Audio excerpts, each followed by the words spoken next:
Do you ever feel stuck in your emotions? Do emotions like anger, anxiety, and fear tend to drive your behavior? Do you ever struggle to get present enough to think before you act when you're under the influence of these powerful emotions?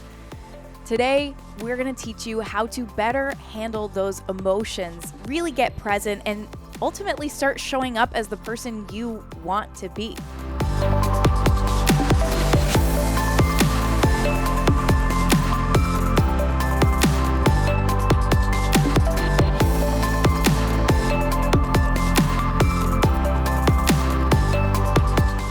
Today, I have the pleasure of interviewing my husband, Brian, and from firsthand experience, he has dramatically transformed the way that he handles these particular emotions of anger, anxiety, and fear. And I've seen him transform the way that he leads, whether it's in our team dynamic or in our household, and also just his overall quality of life from implementing a very powerful tool called mindfulness. Today, he's going to be sharing his experience and his journey with you so that really you can start showing up as the person you want to be and have much more control over your own behavior and actions, regardless of how you feel. Brian, welcome to the show. Thank you for the intro. I'm excited. You're welcome. I'm excited too. I'm excited to walk through this with you. We've never actually discussed this entire journey of mindfulness for you, but what I guess led you to start practicing mindfulness? As I look back at my early development, it's very obvious that I had a inclination, or I was prone to negative emotions. And I think a lot of that came from being bullied as a child. When I was really young, I was bullied in school. And as I developed into, let's say, early adolescence, my teenage years, a lot of that bullying went away because I started to get good at sports. But when I was young, I was always in this state of trying to figure out who's my friend, who's not my friend. And that created a lot of uncertainty. It created this anxious attachment. So if you learn about attachment styles, you can understand avoidant attachment, which is people who tend to retreat when they're in conflict, and people who are anxious attachments, where they tend to want to know what the problem is, and they see conflict, and they start to wonder what's actually happening here, and there's a lot of anxiety underneath the surface there. So that was where I was in my childhood through the cycle of being bullied. And then when I got into teenage years, bullying went away, but I still felt that same way. And I would try to overcorrect by being boisterous and putting off this sense of confidence, but really underneath the surface there was a sense of anxiety, worry, some negative emotions, even when I think of anger, that was present, that would often show up. And I always thought, like, this is just who I am, this is how I am. And I didn't understand how there was actually conflict within me that I wasn't able to address, or wasn't sure how to manage. And so as I got into my young adulthood, around 19 or 20, I started to develop myself. And as I developed myself, I started to become more aware. And when you become aware of your thoughts and your emotions, you start to first feel like they're a part of who you are permanently. And then that manifests into more conflict in your life, because you are anxious, you are angry, you are those emotions. And if you don't have the right tools, you just feel like they're permanently there in your life, and they're always going to be a part of who you are. Yeah, and they become typically more intense once you become aware of them, right? It's not like you get set off every once in a while. You start to feel those emotions even, we'll say, more often. Yeah. Just because you're aware that they're there. And what really happened was, when I launched my first business, there was obviously uncertainty around, okay, now you're not getting an income, you're doing something on your own that requires you to be able to handle uncertainty better, which I had some ability to navigate. But what really happened was there was more constant judgment. When I first launched my business, a lot of people in the small area that I grew up in tried to, let's say, attack my character or try to bring me down, they were not supportive. There was a lot of people who were supportive, but I just saw the negative. I just saw the people who had negative things to say about me, or even when I went to college, people kind of took it as a joke that I was launching a business. They're like, that's cute. And I had all this social anxiety around interactions with people that I'd never addressed. So I remember even like standing in my dorm when I would go get ready to go out with people, I'd like have to like psychologically like prime myself to say, hey, talk to people, you're going to be okay, you can manage this. So I started to see that there was this internal conflict. There was this internal conflict. And then it all came to a head one Easter. It was my senior year, it was Easter senior year, and my parents were really sick. And I'd always kind of repressed that. I would get angry because like, well, they're not taking care of themselves, it's their fault. Not understanding that they just were humans who were dealing with a lot of stress. My dad had MS. My mom was trying to work to, put food on the table for the family. And I just, they don't take care of themselves. I was really angry. And I think I was angry because I felt helpless. And I remember it was Easter. It was like noontime. A lot of people that were supposed to show up for the family didn't show up. And I remember leaving the Easter celebrations at like noon. Dad needed to get a nap in because he was too tired. Mom needed to get a nap in because she was too tired. And I was like, well, I don't have anyone else to be around right now, so I'm just going to go work. That was my default. And I remember driving and having my first panic attack. And I was like, oh my gosh, like, what is this? I couldn't stop crying. I couldn't handle the emotions. I had no tools. And that was really helpful because it showed me that I needed to develop some tools. Yeah. What was that actually like? Had you ever heard of a panic attack? Had you ever seen it or thought about it? Yeah, I had someone talk to me about panic attacks before and how they experience panic attacks. And for them, they didn't have tools. So they're just like, oh yeah, when you're in a panic attack, like no one can empathize with you because they don't understand what's going on inside you. And they had described it very much from a position of victimhood, right? Like, this is just how it is. When I get there, this is just how it is, which I understand completely because then when I experienced it, I was like, oh, this is how it is. So you didn't think that you were dying. You didn't go into that because I think when people have never experienced a panic attack or even heard about it, it can really feel terrifying. But it sounds like you kind of knew what was happening, and even if you couldn't control it, you had some idea. I don't know why, but I called two people. I made a phone call, and I talked to them about what was happening. So I out loud was able to process the internal thoughts. And that's really what I think this whole process is about. It's understanding that mindfulness is the ability to process your thoughts and see your thoughts and understand your emotions. And it's helpful that's where seeing a therapist can be useful. If you don't know how to process those thoughts, even just speaking them out loud to someone helps you become aware of them, which is really helpful for me because what happened was I became aware. I'm like, all these people hate me. They hate me. And I haven't done anything to them. I wasn't aware that I was holding on to all that. And then the other thing was, mom and dad are really sick. And I'm so bitter and angry about that. And I remember thinking, okay, well, what do I do with all this? And the first thing I did is I went and talked to them. I stopped working. I drove home. I had a heart-to-heart with them, told them how I was feeling, and just expressed that love. But I knew there was something I had to do, and that probably wouldn't have happened had I not made the phone call, had I not had someone to reflect that present moment with. And that was that in a nutshell is mindfulness. Now I do it by myself, whether it's through journaling or sitting with myself and observing. As an emotion comes up, it's the ability to sit and say, okay, what are the thoughts that I'm focusing on? What are the underlying beliefs? What am I thinking about? What am I saying to myself? What am I making this mean? Yep. All these curiosity-based questions. What emotion am I actually feeling? And I think that's a really powerful question. What emotion am I feeling in this moment? Because the emotion is connected to those thoughts, right? So I'm thinking about this, it triggers this emotion, or this emotion triggers these thoughts. They can, work interchangeably. And then I can ask, well, is that true?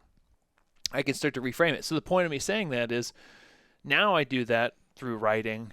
Now I do that with just sitting with myself because I've practiced for so long and I've had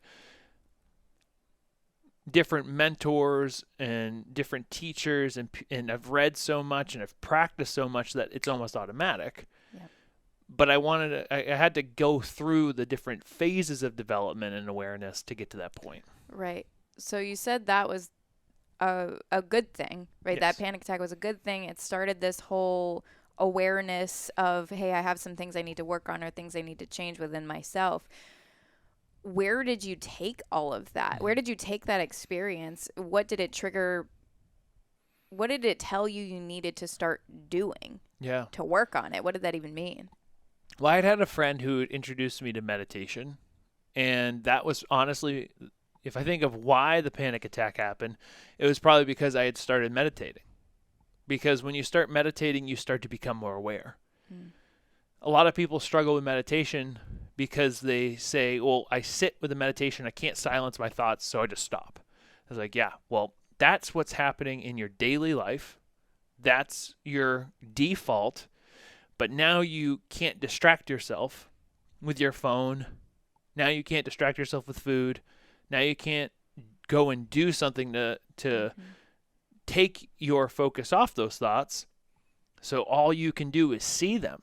All you can do is see the emotions. And that's what makes people feel uncomfortable. And then there's a belief that meditation is silence. Like people just sit in there in transcendence. And that comparison, that gap between where most people are, where they think they have to be, makes them feel like they're failing at meditation. And it's important to know you can't fail at meditation. You can only practice, right? Yeah. So I think that having that little breadcrumb led me to start practicing, which led me to having more awareness, which led to the negative experience. And then from there, I was like, oh, I have to keep practicing because I was living at home post-grad from college, and I had this big vision. I was like, I want to move to California. I want to be a bodybuilder. And the gap between where I was in reality to where I was at that point was so far that I knew the most important thing I could do is learn to channel my focus. And so I would wake up every day after that. I had this little whiteboard, and I would have my year-long goals, my monthly goals, and my daily. Every day I would rewrite my daily goals. What do I have to do today? And I could see how it was making me move closer to that vision. And what was helpful about that was I would sit and I would almost visualize myself in the goal, being successful. And then some days it was just learning to sit and breathe. Sit and breathe, sit and breathe. It was only for a few moments, maybe a minute or two, but it was a practice that I began. Every morning I would meditate. And what did that do for you? I think that it gave me hope. That single moment of 2 to 3 minutes, sitting, visualizing, getting clear, it set an intention, right? And that's one of the most important things when you think of productivity, is start every day with an intention. Because if you don't have an intention for your day is going to become someone else's intention. There's someone else who's going to have an intention for you. So I would sit, I would meditate on my bed, and that just became a routine. And what was great is I started to see so many benefits from it because I had so much confidence and certainty in the goal.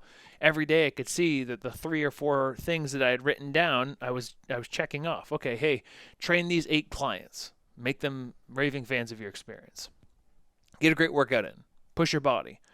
Hit this nutrition goal because I was in contest mode. So I had very clear, you do these things, they move you closer here. You do these things, you move closer here. And as I started to see that through that intention I made progress, I associated a positive reward with meditation. Now, it didn't help me with some of the other emotions. I had to go through years of practice to get and add other mentors and add other teachers and learn about psychology and cognitive behavior therapy and I had to stack some more tools in that toolbox, but at first I saw a clear reward, which is I get closer to my goal when I visualize it. What occurs to me as you say that is a great quote that's basically the mind left unattended will turn towards fear. Fear is faith without any intention. You have faith that a negative outcome will come to fruition. And what you did first is through that panic attack, which was just immense fear and overwhelm, manifested into your physical body, right? You start breathing super fast, you start having your heart rate increase, and then you start panicking mentally. But essentially, what you've done by that experience is you start to redirect your focus. Instead of letting your mind run and your thoughts run unintended, where they'll gear towards fear, you started learning how to direct your focus towards the things you did have hope for, the things you did have faith in, and what you wanted instead. Yeah. And that sounds like that's a really positive place for most people to start as far as in meditation goes, because they don't really have intention with it, which I do think is what leads to, well, this doesn't work for me. This isn't fun. Yeah, well, there has to be a purpose with whatever you're doing. Because if Right. you don't have a clear purpose in the short and long term, then it's not going to make sense to keep going. It's like going to the gym. If you don't have a purpose while you're at the gym, Right. or if the purpose is to just lose weight and you didn't lose the 50 pounds in 4 weeks, well, why the hell am I going to keep going, right? And that's what happens to a lot of people. I use the 50 pounds in 4 weeks as a real, like, hey, I didn't get to exactly where I wanted to be in 4 weeks. It's not worth it. It's like, yeah, you're not going to meditate and feel perfect, Right. because you're a human and you have things that are all working against you. Right. If you think about it from how our society is set up right now, people want you to be afraid. The news is meant to make you feel afraid. The news is meant to trigger you. It's not there to make you feel like life can be wonderful. It's there to get you to click.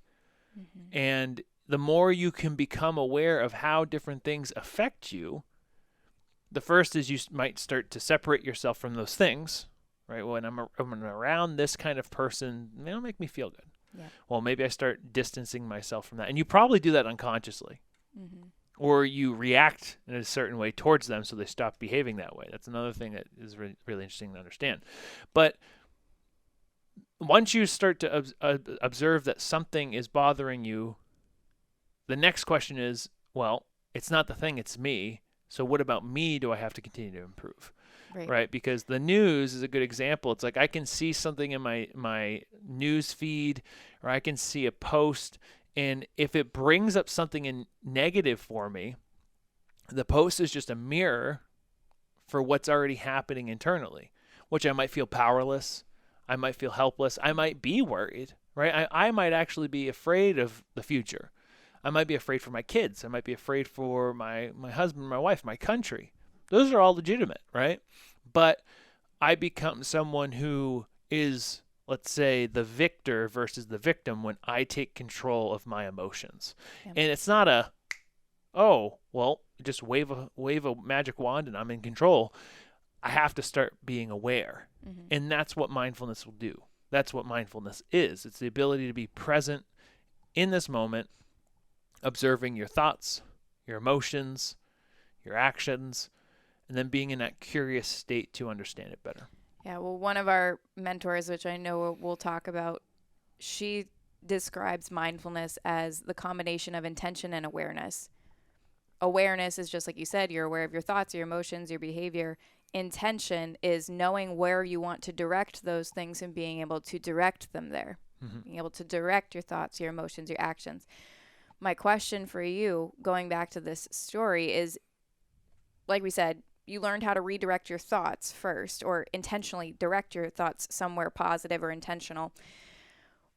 But it doesn't sound like you actually started to intentionally redirect your emotions, or that you were really aware of that. So when did you start to become more aware of, like, when did emotions come into the story? Yeah. Well, what's fascinating is, I think that this is probably universal, but it's at least universal for me, is when anything starts to work, you tend to stop using it. Right? Say that again. When things start to work, you tend to stop using them. So when you start to see progress at the gym, you tend to cool off a little bit, right? You stop pushing yourself as hard. You're like, I'm there, right? I lost the goal. I can take it easy now. You reach your financial goal And if you're not conscious and you're not aware, you're not setting the next goal, you celebrate because you reached the goal, right? Yeah. Same thing with meditation for me. I would do really great, and I did really great with it. It was a habit, it was a routine, but then my routine changed because we moved to LA. So now my routines looked different because I was in a new location. It was a smaller location. I was living with you. It was the first time we lived together. So that changed things. I don't want to meditate around someone. That's weird. Like, I don't see the benefit of this. The space isn't set up in the right way. So I stopped meditating. I stopped meditating for probably 6 months, 8 months. And then I stopped bodybuilding because I decided that I want to take my life in a different direction. And then there was a lot of pain associated with that experience because now I'm in this new season of life where I don't really know where I'm going.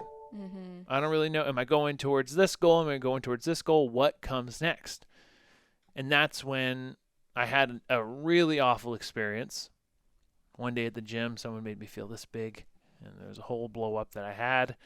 And I was like, I got to get back to taking ownership of me. And so then I started the practice again. And then it was, hey, redirect towards the next thing, or just, hey, learn how to manage yourself. And that was the next lily pad. As that became more of a process, I would say that I kind of kept with the same rhythm, right? And it's like going to the gym and doing the same workout. Mm-hmm. I kept doing the same things and I got the same results. Mm-hmm.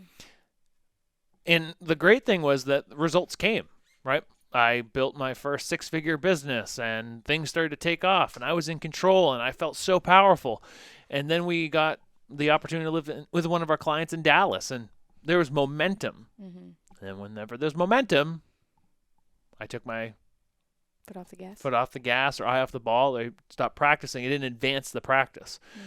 And then I had a few more failures after that. And I remember reaching the lowest point, which is when we moved officially to Dallas. And I've talked about this, but we got let go by that client temporarily because we were wise enough to learn from our mistakes. Mm-hmm. But once I got to the other side of that experience, I really dug into the practice of meditation. I read more about Joe Dispenza's work. I read Breaking the Habit of Being Yourself. And that allowed me to see these emotions that you have are actually conditioning you to have the same responses in each experience that you bring yourself to. So Joe Dispenza talks a lot about how we're addicted to our emotions. And emotions are our way of making the present mirror the past. So we can make sense of our reality. We can make sense of who we are. Mm-hmm. I started to read that and I realized, oh my gosh, like I am producing the same results in my current reality because I am living in the past. Or I'm living in the future, which is fear. But it was more that I had seen, 3 years of success and failures. And I'd built such a negativity bias to feeling like I wasn't where I was supposed to be. Like, oh my gosh, I had so much momentum. And even though I was so much further along financially, physically, like life-wise, I had this story about where I was supposed to be. And that story about where I was supposed to be conditioned me to feel like a failure. And I felt low, felt depressed. And I realized that these were just the responses to the belief and the thoughts about where I was supposed to be. Mm-hmm. And so as I started to develop more of a deep practice of meditation. Well, what did that actually look like? Because we've only said blanket term like meditation. You've mentioned a little journaling or like maybe talking things out loud. But when you say meditation, define that before we keep going. So there's different forms of meditation, and you can use meditation in several different ways. The first thing that I would do is I would sit and bring attention to my breath. That's what started. I would bring attention to my breath for 2 to 3 minutes, and I would focus on my goal. That was the first stage of meditation. The next stage of meditation for me was walking through Dr. Joe Dispenza's meditation courses. And that was 15 to 20 minutes of becoming aware of your body and all the sensations of your body, practicing being aware of the emotions that came up, and then learning to direct your focus. He has this really great meditation course that's a part of breaking the habit of being yourself.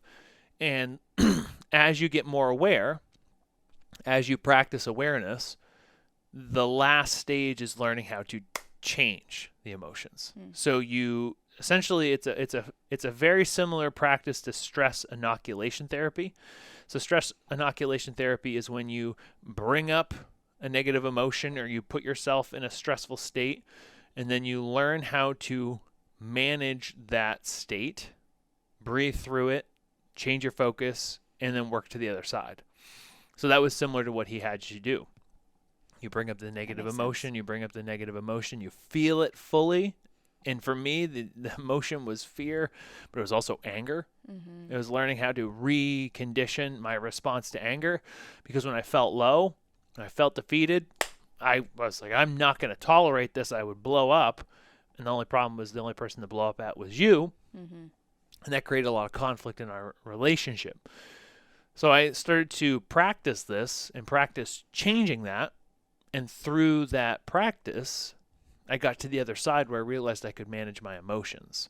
And then when the student is ready, the teacher will appear. So I had this experience. I started learning from Joe Dispenza, but then we had a wonderful guide who stepped into our life, who was a meditation teacher, a mindfulness expert. I've had her on the podcast, Sumita Ganju, and she was hosting this little, I think it was like a 4-week course in her living room. Yep. And during COVID? It was before COVID. It was right before COVID. And you're like, hey, I think we should do this. I was like, I didn't even know. I just, being me and how I kind of do things, like, yeah, I'll just show up. I'll show up and see what it's all about. You took it very seriously. I just showed up. And I got so much from it, because you were sitting in meditations, you were observing your emotions. It was a deep dive.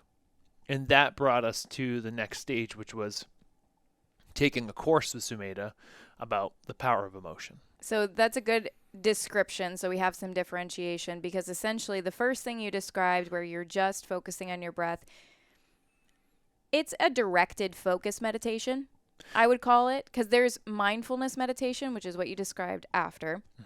But we'll just call it directed focus for the sake of simplicity.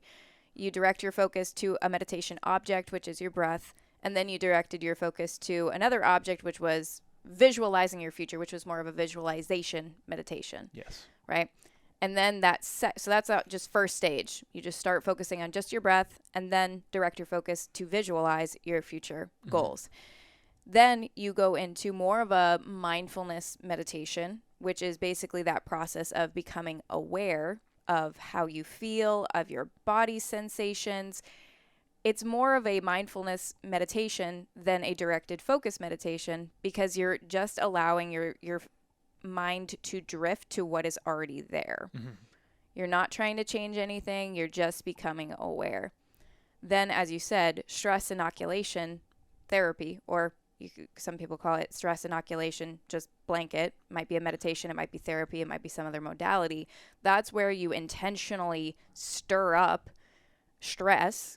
You stir up by focusing on something that's happened in the past that's stressful, or you just focus on, how do I feel when I'm angry? And you just bring up that, we'll say, negative emotion.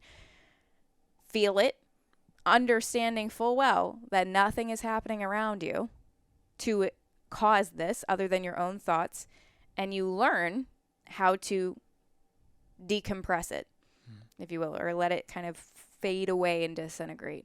And because you've experienced that success with calming that intense emotion, you're more readily able to do it when that emotion is naturally triggered in real life, essentially. And that brings us to power of emotion with Sumeda. Well, and I think that it's so important too, because I had also had someone like Sarah Best teach me about mindful eating.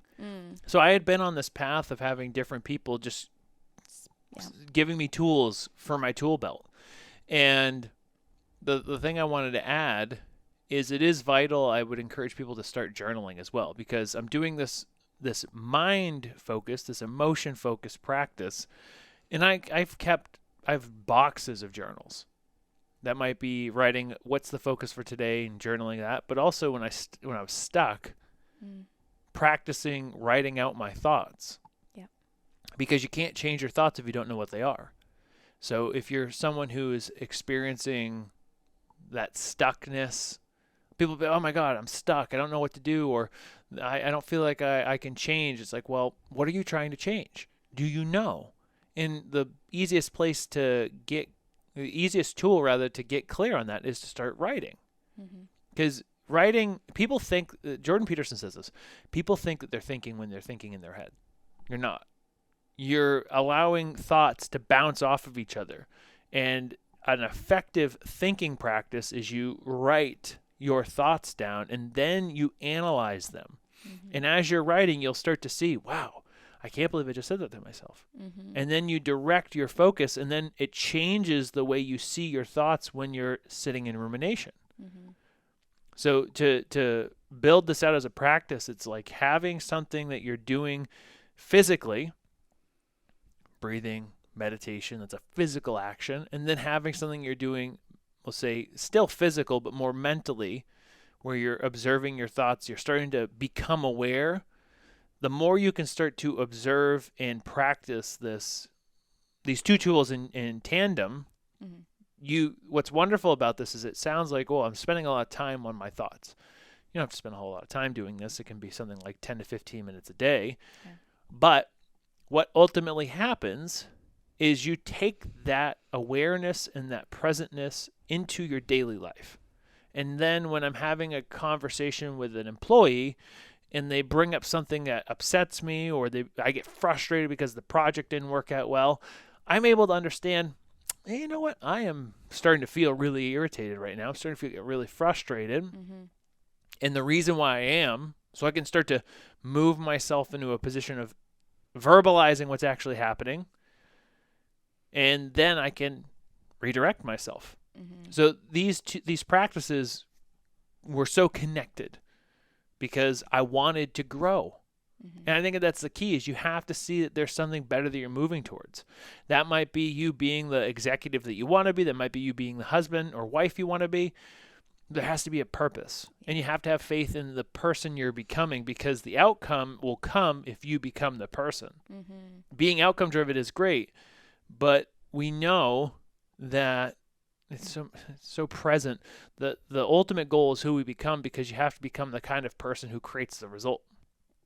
If you want to be a champion bodybuilder, you have to be the kind of person who goes to the gym with intention. If you want to be a billionaire, you have to be the kind of person who creates those kinds of results, or millionaire, whatever number, right? And you start to think, well, how would I think if I was that person? Well, that's a good journaling prompt. How would a loving husband react to their wife? How would a great boss handle stressful conflict between two employees? So they just jump in and say, no, you work for me, shut up. No, of course not. But you have to think through that first in order to start putting it into practice. Yeah. So I know there's plenty that we could dive deeper into on the emotional side, like once you started becoming aware and doing more emotional training, which was really where you bridged into. But as you started to get into emotional training, how did becoming aware of your emotions and just learning how to train, we'll say, detrain things like anxiety or anger, and then retrain things like, maybe you can have your own description, but joy or peace, how did that impact the way that you were showing up in life? Like, what was that like, and what were some of the benefits of it? The most powerful lesson that someone can get from this episode is understanding that you aren't your emotions. You aren't your thoughts. And the language that you use to describe your experience reinforces your perception of the experience. What I mean by that is, when I was going through this process, anger was very present because I was feeling low. So when I feel low, it's like they have this principle in psychology. It's called the crazy eight. It's like there's a top emotion that is like the intense emotion that's triggered by the low emotion, and they kind of trigger each other. So it's like an 8, right? It's this pattern. So defeat is at the bottom for me, feeling low. And when I feel low and defeated, my thermostat kicks on, the heat turns on, I get angry because I'm like, man, I can't tolerate that. And I think it's very prevalent in athletics. It's like, I'm not going to lose. I'm going to get angry. I'm going to bulldoze over you. And that's really helpful from an athletic standpoint, but it's not helpful in business and it's not helpful in marriage.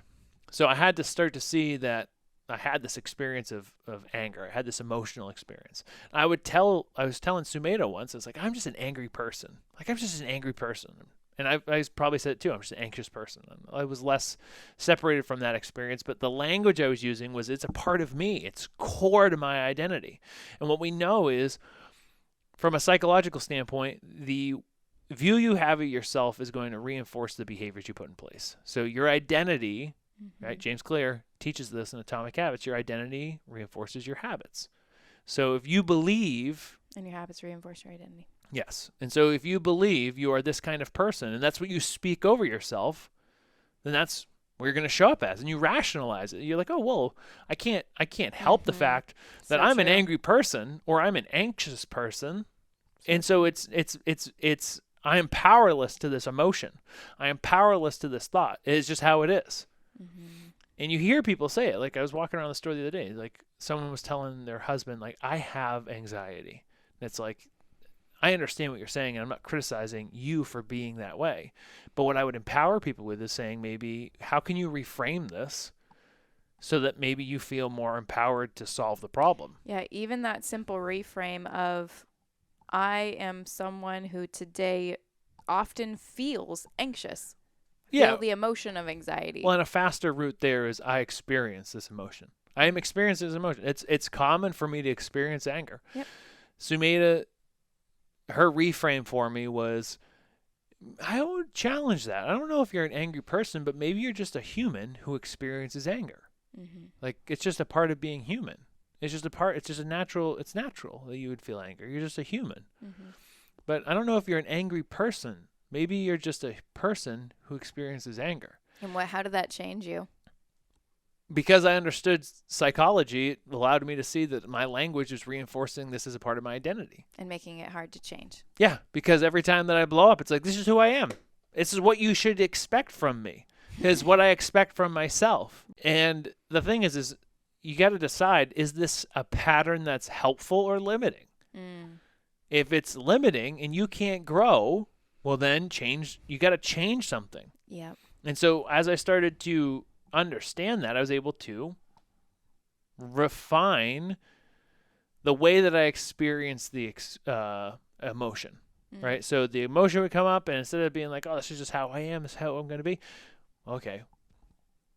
Well, I'm experiencing this. This is how it is. And the thing is we're talking about almost like a decade of work. Right. We're not talking about you understand, you're not an angry person. So tomorrow when you feel that way, it's like, no, that's what the whole premise of what Dispenza was teaching is, that we are addicted to our emotions. We get a stimulus and we get an experience, and then we feel the same way. So every time Lindsay would say, hey, I don't really think that's right, I would be like, what do you mean? Because underneath it all, I felt insecure about the fact that we weren't where we wanted to be. So I'd get big, and it's like, oh, I can start to see that, like, when I start to almost like become Hulk or Superman, right?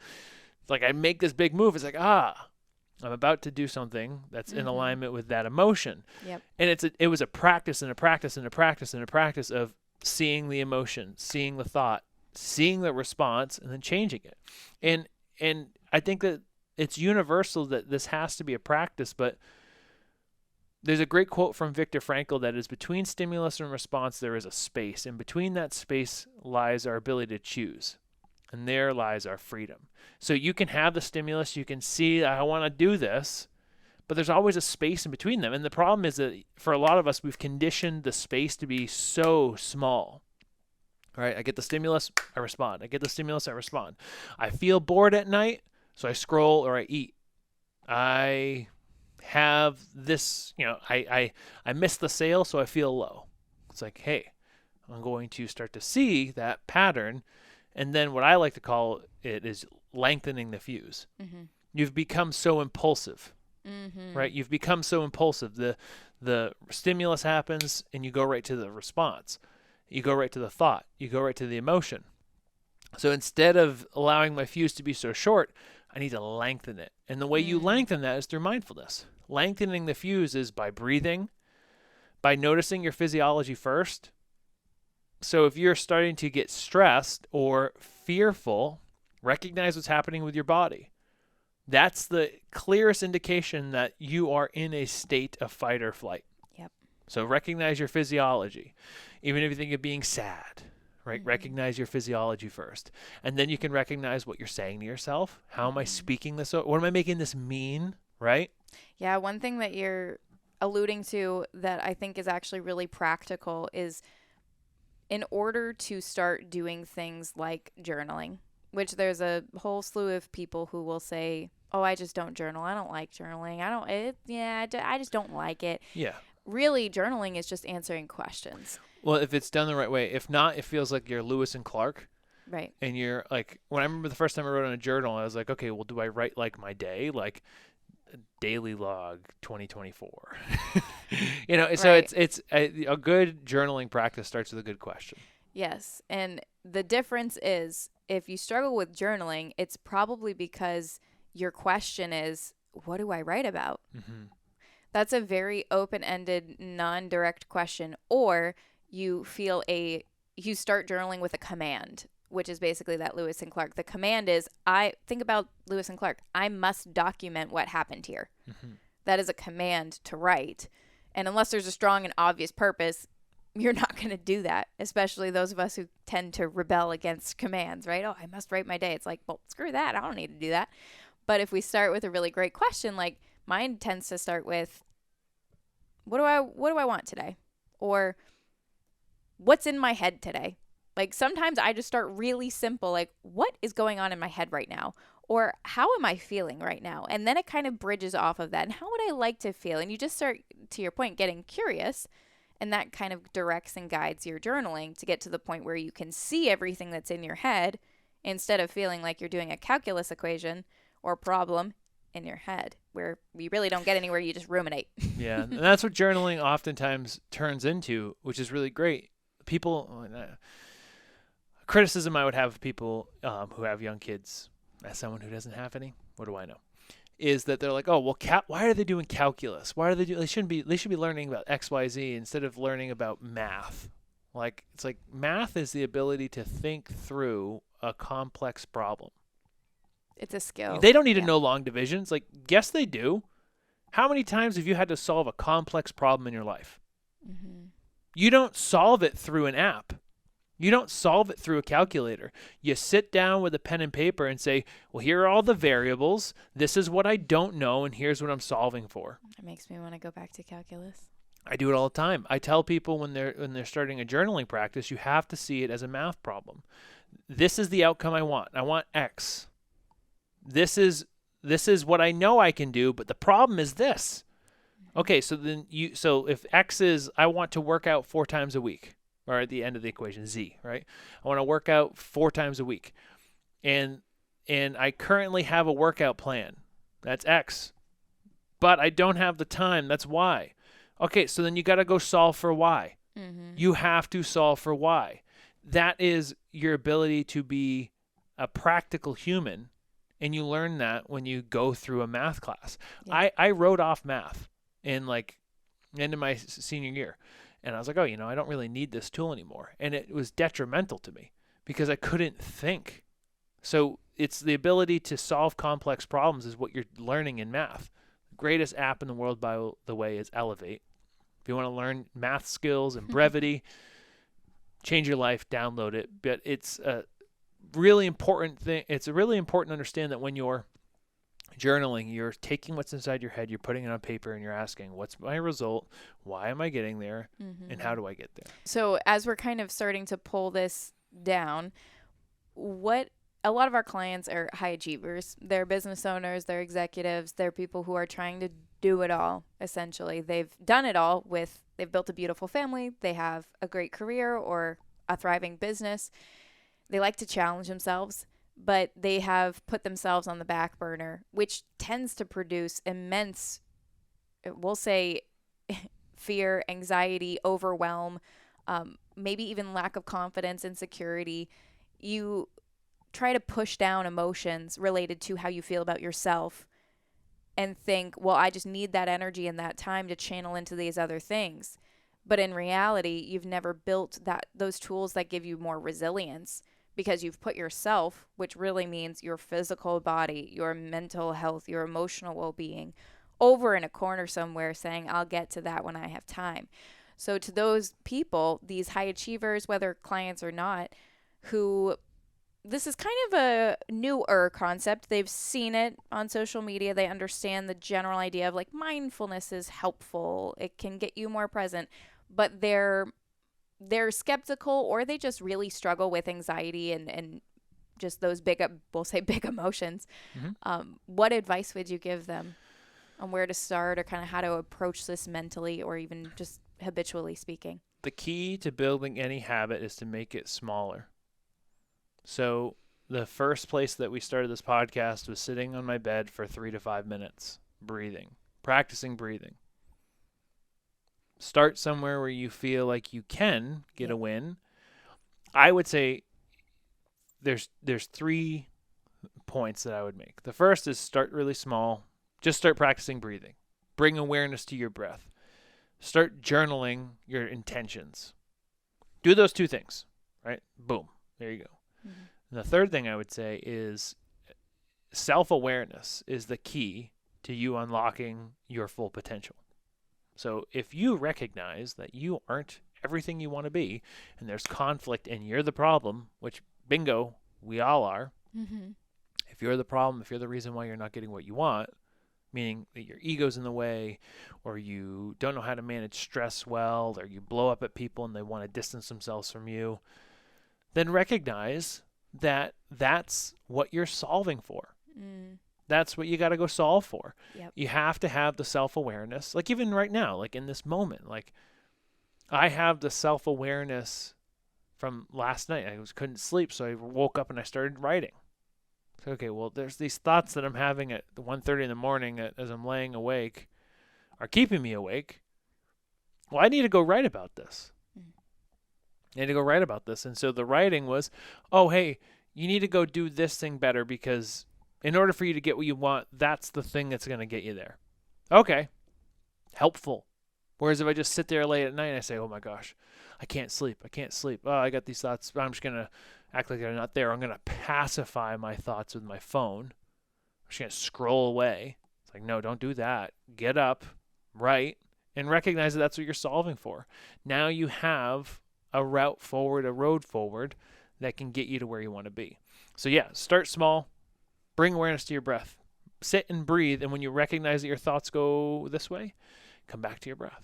When you recognize the thoughts, start to separate yourself from the thoughts. Don't see it as failure. You're going to have, as Tim Ferriss calls the monkey mind. A lot of people call it that, but you're going to have all these thoughts that come up and emerge, and you're going to be bouncing around. You're going, oh my gosh, I can't believe I'm thinking about that. Why am I thinking about the time in 4th grade where, this teacher said that to me and I responded this way? It's like, I don't know.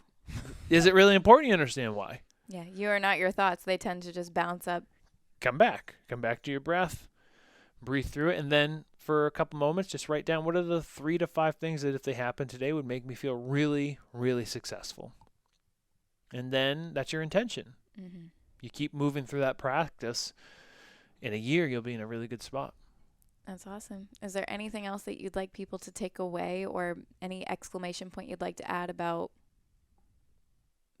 maybe the benefits they can expect, even just through your story? Like, where are you today, emotionally and mentally, as opposed to where you started? I am just getting started. Nice. So I think that it's the ability to understand that you're limitless and you're full of potential, and you can channel that potential towards anything that you want, and you're never stuck.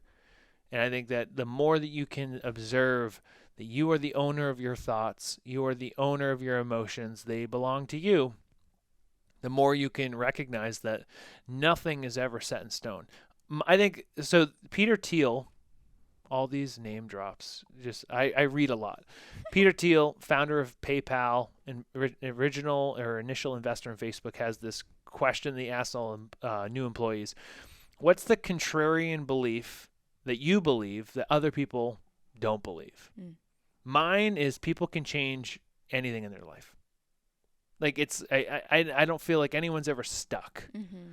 It's like you can be 80 years old and have this problem, and you can make a change. You can reverse your health. You can reverse your finances. It might be incredibly hard, and there might be a point where you have to stop being delusional and say, hey, well, maybe I need to get to this point first. But that's how habits are built, right? You need to get to the next point before you can get to this point. And that's what I would leave people with, is like, you are so elastic. Like you're talking about neuroplasticity. Yes, as you age, you lose neuroplasticity, but through the right set of habits, you can gain it back. And if you're healthy enough, you're still in the game. So you can change. You can become a different person. And that's, I think, a really remarkable thing. And if you look at the most successful people in life, they're always changing. They're always morphing themselves into something new. So why can't you be like that? Or why can't you look at that and say, oh, well, there's something I can get from this too. I can be like that in this one little way. It's like, don't give up hope. Love it. Excellent way to tie it down. That said, I appreciate you going in depth. There's much I did not know, as is usually the case when we interview each other. We learn so much more about each other. But I hope that this has been helpful and empowering for you. You have so much more power over yourself, your emotions, and your thoughts than currently you might believe or think. So take this, implement at least one activity based on what you learned and what you heard today. We talk a lot about the power of small changes, the power of small habits, the power of 1%. It compounds over time. What will you do differently based on what you heard today? Identify that, practice, even if it's 60 seconds of just breathing, doing nothing else per day. That is enough. That said, take this, go out and conquer your day.